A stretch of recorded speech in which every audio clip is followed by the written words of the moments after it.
All right, everybody, welcome back. Another huge weekend of high school football coming. Mike, let's jump right into probably the biggest game in the state, almost certainly the biggest game in the state.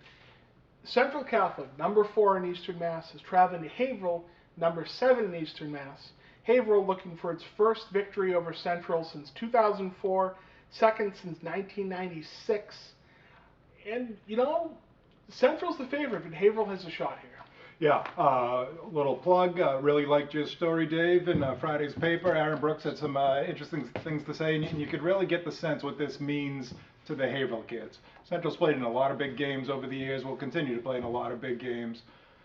Haverhill's sort of a newbie to the elite and trying to prove they belong. They win this one 40 years from now, they're talking about this game. The Central kids probably aren't talking about it 40 years from now.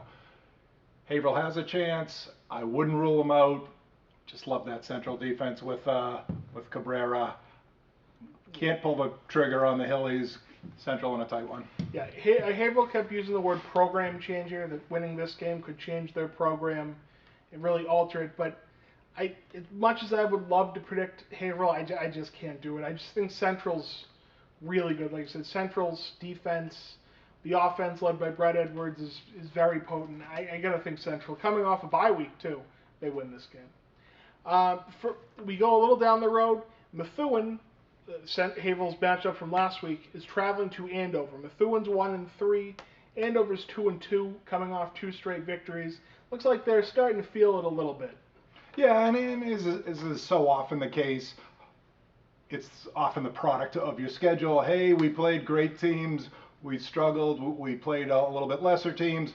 We're flourishing, so you can never overlook who you're playing for your win streak or your losing streaks. But it looks like Andover is catching its second wind and at least moving in the right direction. Certainly love talking to Jason Lynn this week, our lineman of the week for the Eagle-Tribune football show on Eagle-Tribune.com.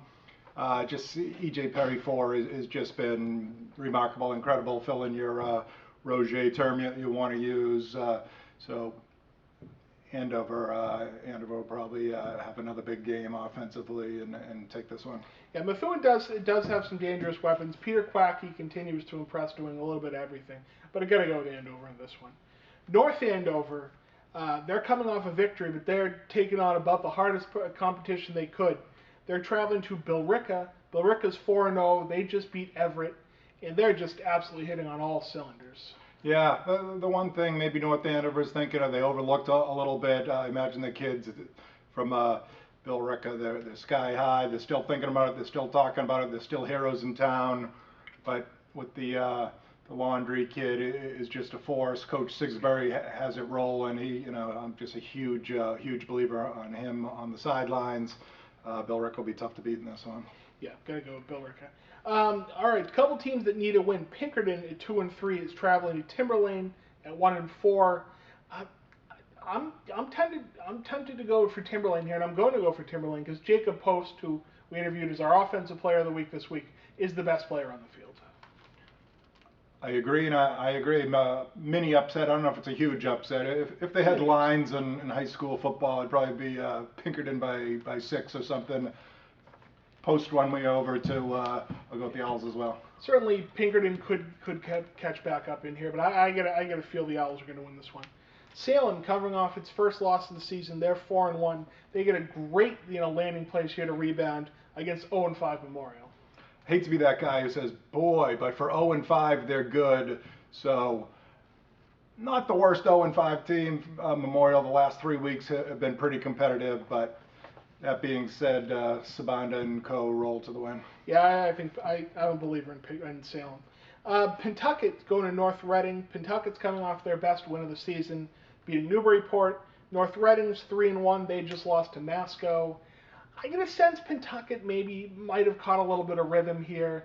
They've had some luck against North Reading in the past. I think Pentucket takes this one. This is last week. I go with North Reading.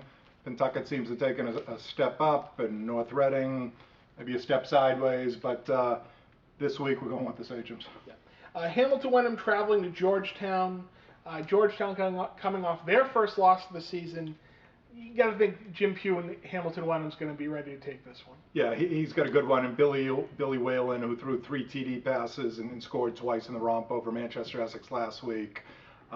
Georgetown having a terrific year, but stepping up a bit in class over who they've played. I think the Generals are the team in this one. Londonderry's 1-4. They got their first win last week, but they have to take on 4-1 Merrimack. Their only losses to Bedford. This is going to be a tough matchup for Londonderry. Well, in this neck of the woods, you hear a lot of E.J. Perry 4. You go up a little bit north, you talk about Justin Grassini. Last 2 weeks, 951 yards, 9 TDs, or maybe 10 TD passes, one of the two. I couldn't pin it down. That is one red-hot quarterback, just in time. Grassini's going to probably put up some big numbers again. And Sanborn at 2-3 is going to 5-0 Hanover. I'm going to go with Hanover here. Yeah, Sanborn coming off the exciting win over Pelham, but the Marauders are tough. Saturday, Wyndham, going to Saturday now. Wyndham coming off its biggest win of the season. They're 5-0.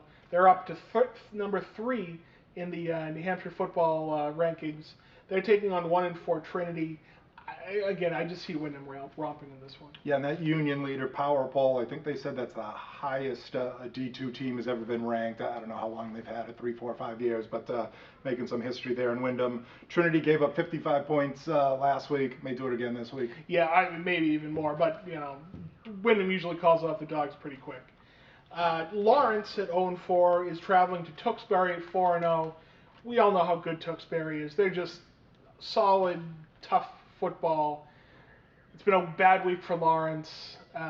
Tewksbury's going to improve to 5-0 this week. Yeah, really feel for those Lawrence kids, and I guess Central to a certain extent too, with the field being trash. So some ugly stuff there has been chronicled in the Eagle-Tribune.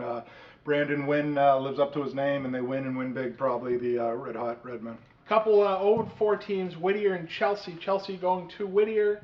It looks like a possibility Whittier could get their first win in this one. They've made some improvement, not great improvement, but some steps in the right direction in the last few weeks. Yeah, actually a co-op team, Chelsea, Pope, John, and yeah, you look at the numbers, it looks like Whittier's been more competitive, so I'd say Whittier takes this one. Essex Tech going to Greater Lawrence. Greater Lawrence is getting healthier. They've played well in recent weeks. They're 2-2, but Essex Tech is 3-1, and that's a good program they have. I'll differ and say the Reggies take it. Hillsborough Deering, they're 2-3, but their losses are to Wyndham and to Hollis Brookline. They're going to Pelham.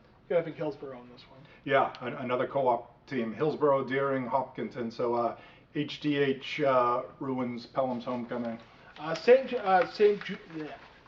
George is going to Brooks to start off the preps. Any thoughts on this one? St. George is 2-0. Looks like the recent history is pretty close. Maybe Brooks has a slight advantage. Brooks is on the upswing under Coach Foley, so we'll go with Brooks. And Phillips is going to Choate, which has won 24 straight games. Yeah. The Wild Boars are on a roll, to say the least. Last week, 42-0 at the half versus Exeter. At the half. That's not good. At the half, he said. So barring a big upset, Choate is one tough team these days. Okay, we know you got rained on the last few weeks. It's looking like it could be better weather this weekend. So seriously, let's go and see some good football.